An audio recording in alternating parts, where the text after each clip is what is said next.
Alright, so for the next part of the Instructable, I'm going to be showing you how you can manipulate that reverse fold to make some other neat shapes to add a little bit of creativity to your card. So what we're going to start out by doing is we're going to fold our paper, and I'm just going to go in half the other way. Doesn't matter which way you do it, depending on your application. And we're going to start, I will start out by just doing a simple letter. It's got a lot of nice angles, so it'll really show you the gist of how to use this concept, and we'll just make the letter I. So the first thing that we're going to do is we're going to want to figure out our dimensions for the height of the base. So I think for this one, I'm feeling like we'll make this one 1/2 inch tall. We'll make this 1/2 inch tall. We'll go 2 inches across. And we'll go 3 inches tall. So this is just for the example.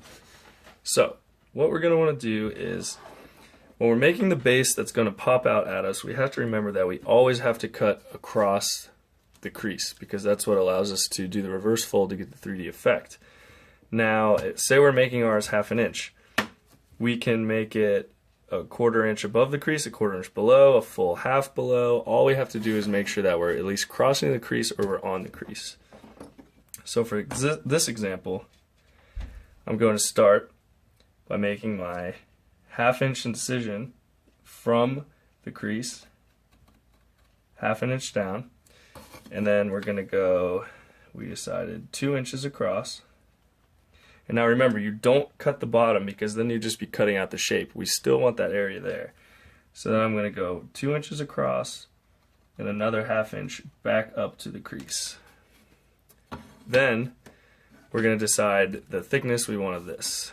So if we are 2 inches, that means we're going to have, if we make this 1/2 inch and we have 2 inches, that'll give us 1.5 inches for each side, so, or 1.5 inches extra, so we'll make each side 3/4 inches. So I'm going to make my cut on the crease from my first section of the line, and I'm going to go in 3/4 inch on both sides. And now this may be kind of funky dimensions, but it'll work to get the point across.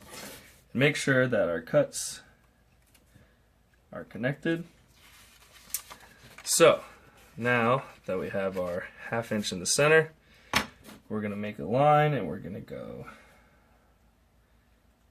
as straight as we can, our 3 inches to the top, down to connect it, and our 3 inches to the top, down to connect it. So now, when I pull these apart, not finished obviously, but you can see that our shape is starting to take place. So from there, I'm going to go back out with my 3/4 inch marks. I'm going to go back out. Oh, there's a hole in my cutting board right there. Get away from that. Back out with my 3/4 inch marks. Over here. Back out with my 3/4 inch marks. And then, since we want the top to be 1/2 inch, we're going to make the face of it towards us 1/2 inch. And now this is a really important step. 1/2 inch and a 1/2 inch. Now, to work with our 3D shape that we have, we want to look at how far below the crease we went. So say we would have done the 1/4 inch above and 1/4 inch below, we'd only be 1/4 inch below, but instead we're 1/2 inch below. So what we need to do is, on that section, at the end of our cut, the final cut we made of the shape of our figure, you can kind of see our eye is already in shape.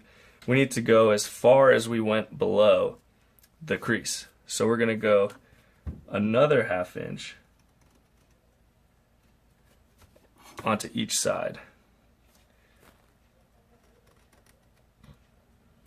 And then what I like to do is at our 1/2 inch is going to be where our crease is, just like the bottom. So I'll put a little pencil mark because that can easily be erased later on. So now what we're going to do is we're going to make our creases for our reverse folds like we did before. So we're going to fold down to bring this part out, and then on the top we're going to fold it the opposite way, and we're going to fold and make a crease right on our 2 pencil marks, and you'll see what that's going to do in a second. So what that does is now, and then we also make, a fold going the opposite way at the top like we would have.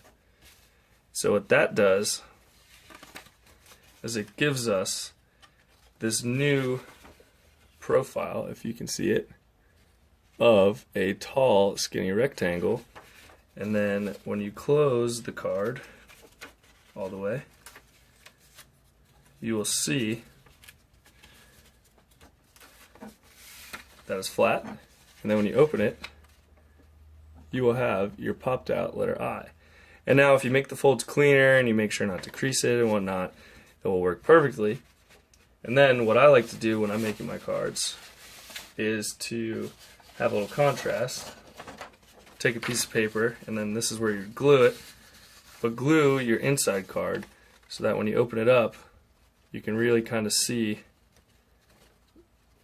that other color, and it'll stick out. So there you have it. That's how you can make some other sizes of shapes, and depending on how you make it is different ways that you can manipulate basically any shape you want for your pop-up card.